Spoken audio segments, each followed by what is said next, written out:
Hello everybody, welcome back to the channel for another video on Marvel Contest of Champions. It's the end of another Alliance War seasons, and it's kind of good that it's ended. There's still, I think, it's not perfect.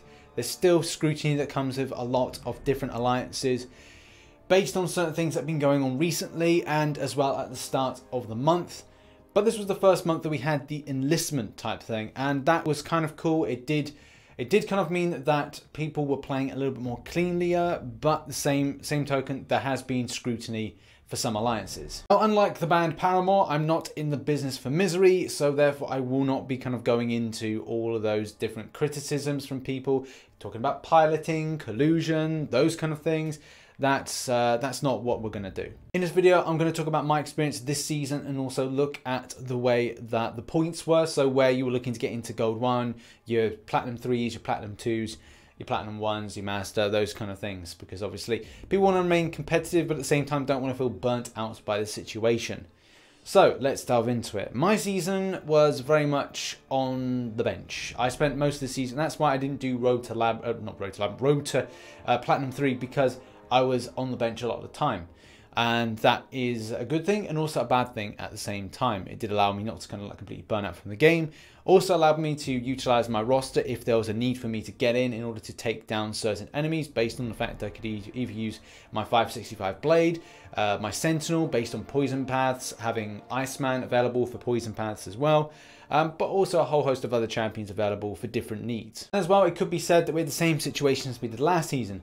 If we'd won one more battle, then we probably would have been in a better position than what we are. Now this becomes the focus of structure, and what do we do as an alliance? We have talked about the idea of maybe pushing more map 6, maybe even a case of doing one day a week map 7. We haven't really decided, but it has been talked about to kind of see where where we could be more productive, where could we take more home, as you know, we always remaining in Gold 1, so could we just drop a load of places, still remain Gold 1 each time we do a season, and at the same time get more from our Alliance Quest grind. Those are conversations that we're having at the moment. Now on to the numbers, and it looked like there was only 10k, but just over 10k in it in order to get into Platinum 3. So for those that maybe feel a bit gutted, it would be obviously better to see like a bigger divide, but having such a small gap is must be quite demoralizing for those that are just missing out on that placement in Platinum 3. Number one spot in Platinum 2 was 12,130,000, meaning a 20k divide between that of last place in Platinum 2 to the point of number 1 in Platinum 3. So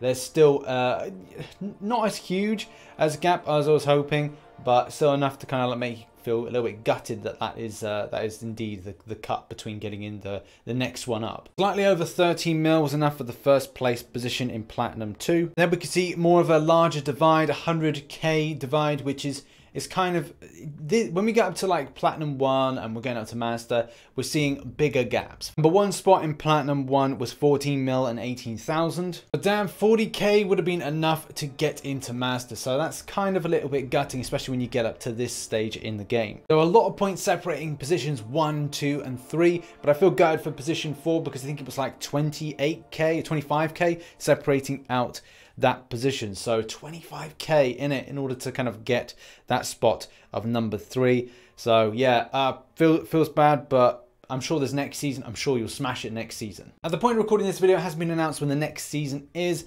A longer wait is still really welcomed, especially with Back Issues 2 coming on into the game, Act 6. There's still loads of different content to do, especially with the monthly quest. We've got Avengers Endgame stuff coming in next month. Sorry, the month of May, because there's nothing in April based on the fact of like Kabam can't really do anything with it because they'll get in trouble with Marvel.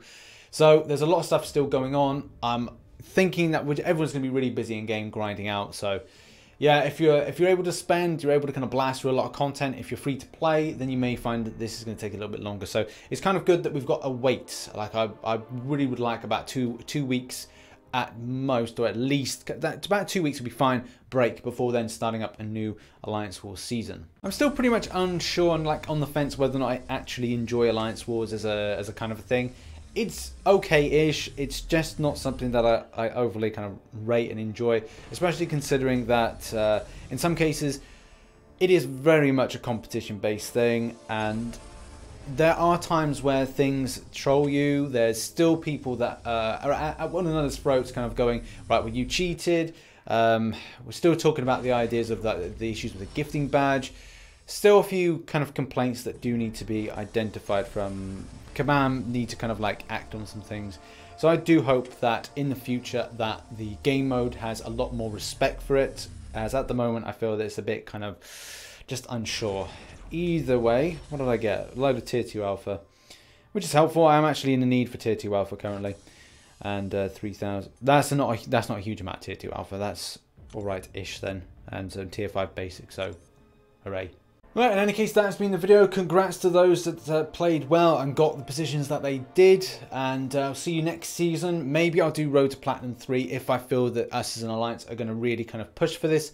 And if I have any more participation than I normally do, if I'm still very much a backup person, then obviously I probably won't record a Road to Platinum 3, but it's still very interesting to see where people lie and what people are getting in regards to points, so that then we can then go back to it and then go, right, that's a reference point, because I think it's slightly changed than it did last month with the amount that people were getting points wise. So yeah, cool to see. Hopefully your grind has been good. See you next season. All the best, and catch you in the next one. Bye bye for now.